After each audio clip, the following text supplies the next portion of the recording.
This is The Strange Recital, a podcast about fiction which questions the nature of reality.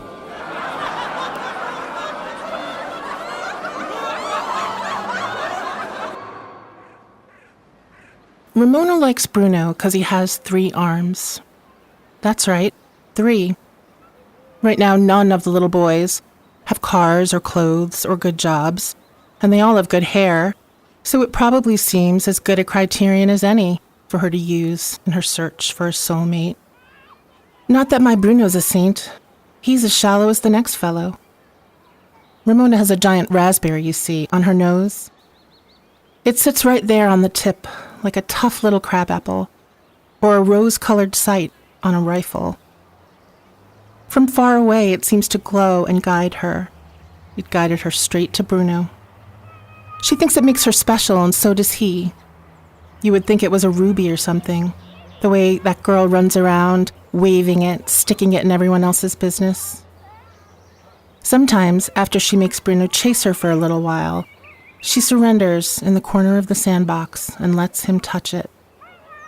He squeezes it gently, right on the red part, and she lets out a little squeak like a puppy's chew toy. A chew toy for my 3-armed boy. The reality is that none of the other children will play with them, but Bruno and Ramona don't know that yet. They think they've chosen each other, and chosen well. They're a regular power couple, those two. Of course, Ramona is going to have that raspberry removed. Neither she nor Bruno is aware of this either, but this is what Ramona's mother has been screaming at me silently, via some kind of telepathic disclaimer from across the sandbox. And that's okay, I think. I hear you. Just let them fall in love for a little while. Just show me where to sign. She watches with a pained expression as our 2 children play. Her instinct, I know, is to take her daughter and run, away from us, away from my son, and I don't blame her. How does she think I felt, I feel like asking her, the first time I watched Bruno play with himself? But she knows that, for the time being anyway, she and her raspberry-nosed Ramona have no place to go. To drive this point home, to buy Bruno just a little more time, I'll do anything. I have no shame. I'll hum the melody to that song about the reindeer. A few times I do this. I raise my eyebrows and glance over at the other children and then back to help this other mother understand that her daughter's no big whoop either. To remind her that beggars can't be choosers, to beg her not to go. Please not yet, just to stay a little longer, so that Bruno has someone, besides me. She's not a bad person, this mother. In fact, she is the closest thing I have in this competitive little urban playgroup in the park near my house to a friend. And so we have struck a deal. She stays, her daughter plays. For now, anyway. With an option to renegotiate terms at a later date. Trust me, I understand the impulse. It's a scary thing, that arm scared my bum husband right out of our lives. Not even Bruno could hold him. I thought about running too, lots of times, but whenever I decided that today was the day that I was ready to go figure, I always found myself packing Bruno. I guess that's what mothers do. They pack Bruno. Sometimes a new mother, someone who doesn't know, will join our little circle. Maybe she is trying to escape too. Maybe she will have walked the few extra blocks north, hoping that this sandbox will be different, that no one will know them, that she and her son will be popular. Seeing my son playing by himself, she will gently push her boy in Bruno's direction. She will think herself kind. You're the big kid on campus now, she'll say. Be big about it. Go play with the loser. But then she'll see it. Bruno and her son will somehow be holding hands, even though Bruno will also be holding 2 hands out to his side, flapping like an angel's wings. She will frown, squint, confused. She will think her eyes are playing tricks on her, when really, it will only be me. It's Bruno's penis, I'll tell her, that her hotshot son is holding on to for dear life. As you might imagine, I'll say. His father and I are very proud. But Bruno hates it when I tell that joke. He's warned me that he's going to get a complex, not to mention the other kid if I keep it up. So he lets go of his new best friend's hand and waves at this woman shyly. It's a good thing these scenes usually take place in a sandbox, is all I can say. For the other mother's sake. For all of these other mothers who faint at the drop of a hat or at the mere wave of 15 little fingers.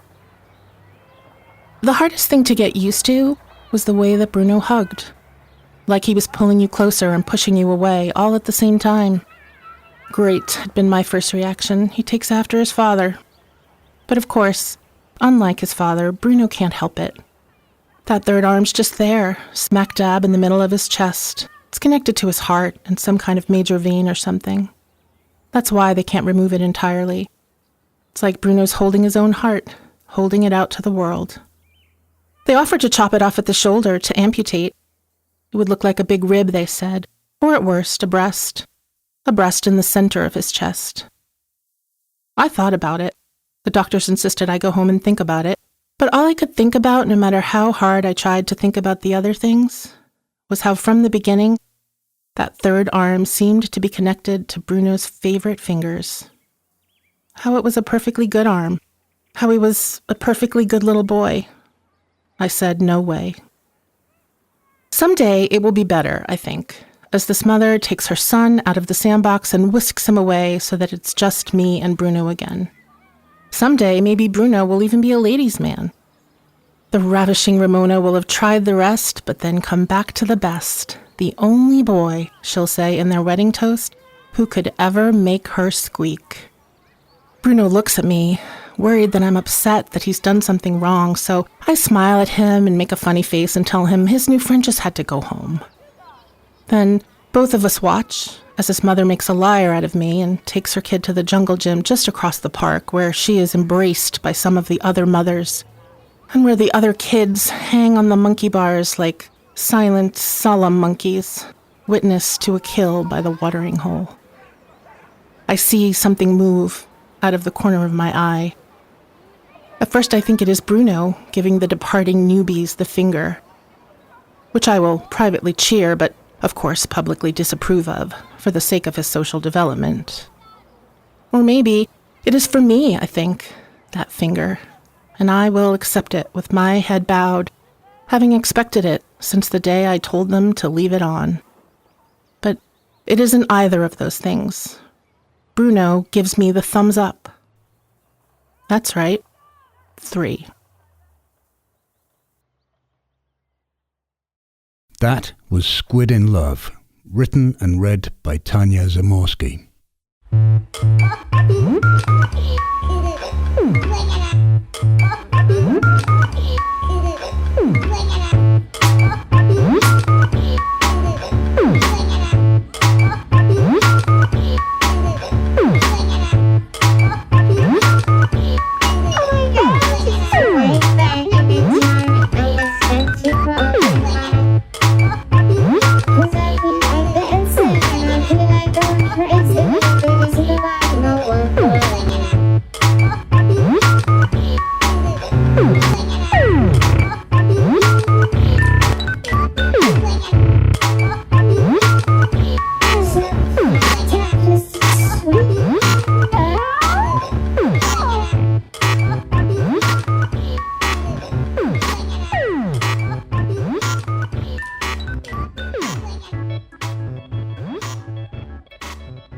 Hi, Tania. Welcome to the Strange Recital. Thank you so much for having me. Squid in Love, an unpredictable but evocative title for this story. How did you come up with that? Well, I feel like I'm always collecting interesting word combinations or phrases. I scribble them into the margins of books or onto scraps of paper and tell myself that I'm going to write something with them and usually don't. But in this case, I did. I was at lunch with a friend at a Thai restaurant, and this was a menu name, an entree name. Oh. Apparently, it's quite a common one. When I first published this story in my literary journal years ago, I didn't realize that it was ahead of its time. It fits very well into today's zeitgeist of fighting for tolerance of those who don't fit old stereotypes of what is so-called normal. But what was your initial inspiration? Well, I mean, that's so interesting, and thank you. I'm honored to fit into that zeitgeist. I think we should all be fighting for tolerance, and I can only hope that I would be as fierce an advocate as Bruno's mom was for her son. But I think one of my literal inspirations was the birth of a friend's baby. She was just a beautiful little girl, just full of such a life force and such confidence. And she also happened to have a very Ramona-esque birthmark on her face. Mm.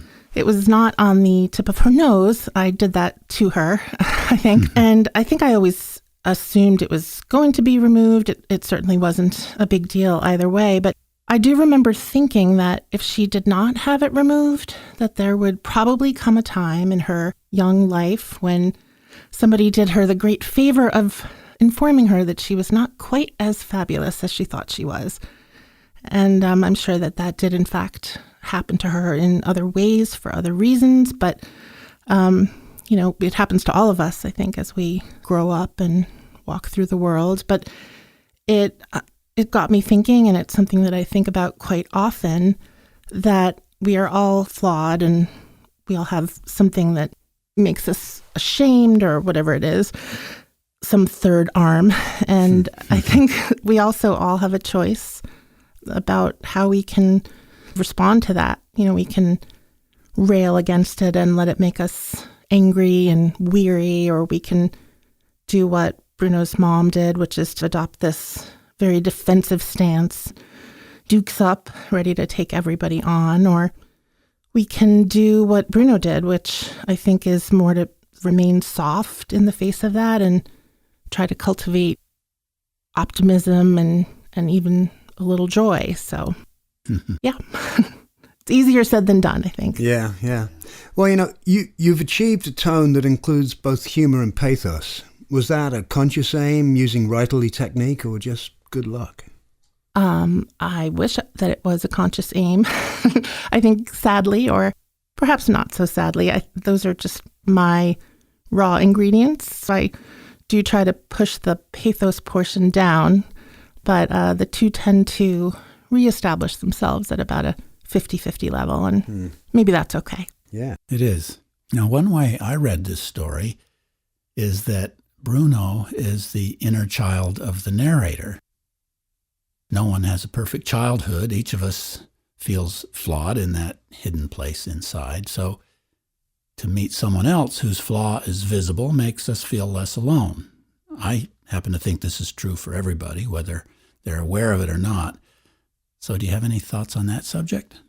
I would definitely agree with you. I think that we all strive for perfection, or we think that we do in ourselves and in others. But if we were ever to truly encounter it, I think it would probably make us very uncomfortable. Yeah, I think that there's no true intimacy without some vulnerabilities. Showing each other our flaws, whether you're talking about a friend or a lover, and somehow surviving that, I think, is the definition of being close to someone. Mm-hmm. I understand you're a lawyer and you run your own PR agency. There must be quite a lot of writing involved there, but of a very different kind. What else have you done, or what are you working on now in the area of fiction? Well, I am a lawyer. I haven't formally practiced in quite some time. However, I have always much preferred to write than fight. So about 15 years ago, I segued into doing PR and corporate communications, a lot of website work, and what they call content marketing. I enjoy it very much. As you mentioned, I have just launched my own consultancy, so I hope to do a lot more of it. But you are quite right in that it involves a great deal of writing and a very different kind of writing. You, as the author, tend to fall away sort of necessarily as part of that process, almost like a rocket launcher. Your focus is not yourself or your voice or your own byline, but rather your client and sort of helping them to express themselves most effectively. And you really sort of lend them your voice. In the case of ghostwriting, which I also do quite a bit of, you literally lend it to them. So very different. That's, it might have hit on something quite profound, because when you say you have to, for doing that work you're talking about, it's not your voice, you're launching rockets. So actually, There's always this thing about how every writer has got to develop their voice, but maybe every writer has to lose their voice. And that way you could be totally in the heads of other characters. That's interesting. Yeah. Anyway, I don't know. Another thing, that reminds me of another thing that I have been doing since this story was published. It is fiction, but it's also a little bit different than fiction. Is that I've done a couple of children's book adaptations of classics in the public domain.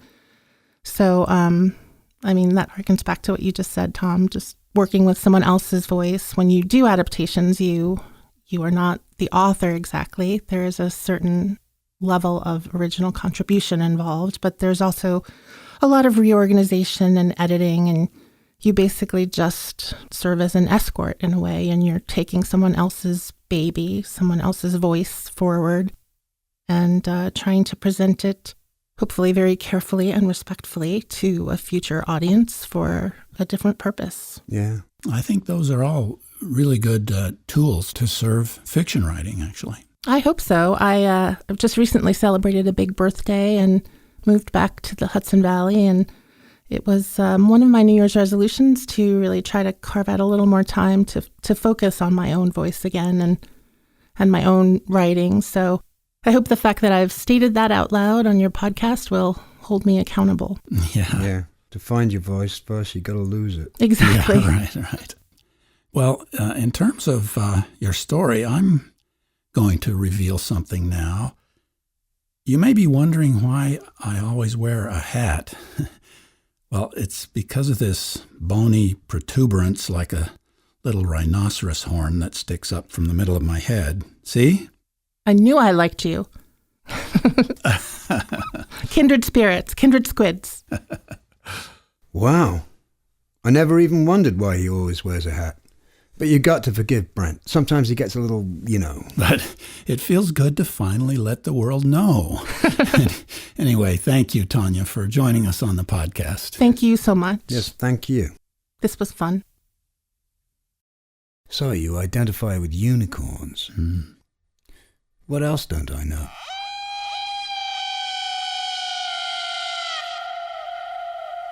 This is The Strange Recital. On the web at thestrangerecital.com. The music you heard on this episode was Playground by The. Or maybe The. This is episode 19041.